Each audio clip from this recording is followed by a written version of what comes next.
हम तो इसे स्किप कर करके देखते और ये लगभग 1.5 घंटे में ख़त्म हो जाती है, 1 ही घंटे में ख़त्म कर देते। धुरंधर पार्ट 2 का हर जगह हो हल्ला और इतना हाइप था कि हमने सोचा कि हम भी चल के देख के आते हैं। अब मूवी देखने के बाद हमें लगा कि इसका रिव्यू भी करना ही चाहिए। ऑलरेडी आपने हर तरफ रिव्यू सुन ही लिया होगा, बड़े बड़े रिव्यूअर कर दिए। अगर आपको वो पेड वाले रिव्यू या फिर एकदम पॉजिटिव वाले रिव्यू जानने हैं तो ये वीडियो आपके लिए नहीं है। तो बात ऐसी है कि मूवी शुरू होती है, शुरू में ही डिस्क्लेमर में साफ साफ बता दिया जाता है कि मूवी कुछ घटनाओं से प्रेरित है। उसमें साफ साफ ये डिस्क्लेमर में बताया गया है कि ये मूवी किसी तरह की डॉक्यूमेंट्री नहीं है। इससे ये साफ इंडिकेट किया जा रहा है कि फैक्चुअल बेस्ड मूवी नहीं है। तो अब ये धुरंधर का पार्ट 2 देखने के बाद ये लग रहा है कि धुरंधर पार्ट 1 काफ़ी बेटर थी, काफ़ी ही सही थी। तो धुरंधर पार्ट 2 में ऐसा होता है कि वो हम ज़्यादा स्पॉइलर तो नहीं दे सकते, पर ठीक है, उसमें स्टार्टिंग की जाती है। थोड़ा सा शुरुआत में पंजाब के कुछ इशूज़ को दिखाया जाता है जो कि ठीक भी है। अब देखिए, मूवी का पूरा नैरेटिव ये है कि एक इंडियन स्पाई जाता है पाकिस्तान में, पूरा एक अपना एम्पायर खड़ा कर लेता है और पूरी पाकिस्तान की अब पॉलिटिक्स भी उसी के हाथ में है। पूरी पाकिस्तान की पॉलिटिक्स अब वही संभालेगा। अब ठीक है, मूवी की तरह देख रहे हैं तो सही है। वैसे भी इस पर क्वेश्चन उठाएंगे तो लोग देशद्रोही का टैग लगा देंगे, पर इस टैग से कितना ही बचा जाए। अगर ऑनेस्ट रिव्यू देना है, मतलब आप समझिए, अगर आपने कभी भी नेटफ्लिक्स के अगर आप नेटफ्लिक्स के यूजर हो, आप नेटफ्लिक्स के डॉक्यूमेंट्रीज देखते हो, मतलब आप अगर ऐसे कंटेंट कंज्यूम कर रहे हो जिसमें कि एक अच्छा फैक्चुअल बेस्ड रहता है, जिससे आपको कुछ सच में गेन करने को मिलता है, कुछ नॉलेज गेन करने को मिलती है, उसी जगह आप ये देख रहे हैं, ऐसी मूवीज़ देख रहे हैं। सीधे सीधे बोले, पूरा 100% प्रोपेगेंडा है। पूरा नैरेटिव सेट किया गया है एक पार्टी को पूरा सबसे ज़्यादा पैट्रियोटिक दिखाने के लिए। और सबसे बड़ा इसके रिलीजिंग का टाइम सोचिए, धुरंधर 2 अभी कुछ ही महीनों पहले रिलीज हुई थी और अचानक से धुरंधर 2 मार्च में ही रिलीज करी जा रही है। अब इसके पीछे क्या है रिलीजिंग का टाइम देखिए। अभी आने वाले समय में बंगाल में इलेक्शन है, फिर अभी 2027 में यूपी में इलेक्शन है। अब ये आदित्य धर को पता नहीं क्यों इतनी जल्दी थी कि इन्होंने जस्ट पहले ही मार्च में मूवी रिलीज की। और ये मूवी, मतलब अभी तक बहुत सारी मूवीज़ आई, केरला स्टोरी, कश्मीर फाइल्स, चीज़ें ठीक थी। ये मतलब कि ये समझ लीजिए वैसे ही नैरेटिव को एक अप स्केल करके एक इलीट वे में पेश किया गया है। मतलब वही है कि एक अच्छे खासे बजट, एकदम टॉप क्लास VFX, खूब अच्छे एल्बम्स, फिर उसके बाद एक अच्छा वेल स्टैब्लिश्ड एक्टर लिया गया। अब हम इसे प्रोपेगेंडा क्यों कह रहे हैं? पूरे मूवी में मोदी दिखाया गया है। 2014 के पहले कोई भी सरकार देश के लिए कोई एक्शन नहीं लेती थी, ऐसा प्रेजेंट करने की कोशिश की गई है। यहाँ तक कि नोटबंदी को भी जस्टिफाई कर दिया गया है। बीजेपी भी आज तक की नोटबंदी की उपलब्धि जस्टिफाई नहीं कर पाई, जो कि आदित्य धर ने एक मूवी में कर दी। और इसको इंडिकेट किया गया है ऑपरेशन ग्रीन लीफ से।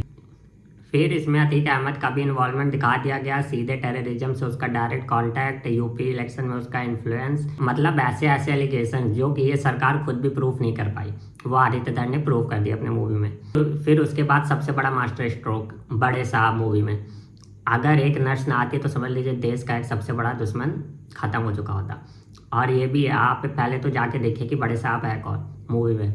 सीधे ये आप समझ लीजिए कि आने वाले कुछ सालों में अगर ये बड़े साहब के डेथ की खबर आती है तो सीधे इंडिकेट कर दिया जाएगा कि आदित्य धर ने तो पहली मूवी में दिखाया था। अब कुल मिला के हमारा तो मानना है कि मूवी को मूवी की तरह देखा जाए, लेकिन इतना भयानक नैरेटिव सेट किया गया, इतना प्रोपेगेंडा इसमें है, कैसे देख ले? हम तो चलिए मूवी की तरह देख लेंगे, लेकिन जो लोगों के माइंडसेट पे असर इसका पड़ रहा है उसका क्या होगा? ये यंगस्टर्स जा रहे देखने, इनके तो ऐसे भी माइंड वॉश हो चुका है, IT सेल ने करके रखा है। अब ये मूवी की तरफ से भी, अब देखिए जो प्रो बीजेपी है, जो प्रो मोदी वाले भक्त है, उनके लिए तो मूवी एकदम 5 स्टार है। जाएंगे, देखेंगे, वाह करिए, स्टेटस लगाइए, हो हल्ला मचा दीजिए। वैसे आप इस वीडियो को ज़्यादा लंबा नहीं खींचते क्योंकि ये रिव्यू वीडियो है, इसमें फैक्ट वैक्ट में जाके चेक करने का कोई फ़ायदा नहीं है। फैक्ट वैक्ट के लिए हम बाद में डिस्कस इस पर कर लेंगे। ओवरऑल ये है कि अगर आप बीजेपी भक्त है या फिर मोदी भक्त वाले आदमी है तो आपको मूवी बहुत अच्छी आएगी। आप आराम से शेयर वेयर करिए, देखिए मूवी जाके, एकदम टॉप नॉच लगेगी। अच्छा, एक बात और, पूरी मूवी में किसी भी कैरेक्टर को रियल नाम से रिप्रेजेंट नहीं किया गया है, लेकिन जहां बात मोदी जी की आती है, साफ क्लियर वीडियो क्लिप्स दिखाई गई है और ये दिखाने की कोशिश की गई है कि पूरे टेररिज्म वर्ल्ड में और अंडरवर्ल्ड में एक चाय वाले ने नाक में दम मचा के रखा है। इंडिया ने नहीं मचाया, चाय वाले ने नाक में दम मचा के रखा है। बाकी अगर आप बीजेपी हेटर है तो ऑब्वियसली आपको तो पूरी मूवी बेकार ही लगने वाली है, प्रोपेगेंडा ही लगने वाली। बात की जाए अगर रेशनल नज़रिए से सोचने की, और जैसे कि अगर हम लोग अच्छे कंटेंट कंज्यूम कर रहे हैं, हमने अच्छे कंटेंट देखे हैं, तो उस नज़रिए से देखा जाए तो यही है, प्रोपेगेंडा ही है, वो प्रॉपर प्रोपेगेंडा है, इसमें कोई दो राय है ही नहीं। अब देखिए ओवरऑल धुरंधर 1 मूवी अच्छी थी, उसकी एल्बम अच्छी थी, शूट अच्छा ही हुआ है, जाहिर सी बात है मूवी तो धुरंधर 2 भी अच्छी ही शूट हुई है। अब धुरंधर 1 में क्या था कि सारी चीज़ें ठीक ठीक चल रही थी, उसमें सिर्फ 10% नैरेटिव ऐड किया गया था, या फिर देसी भाषा में कहे तो तेल मसाला डाला गया था, वो सिर्फ 10% था।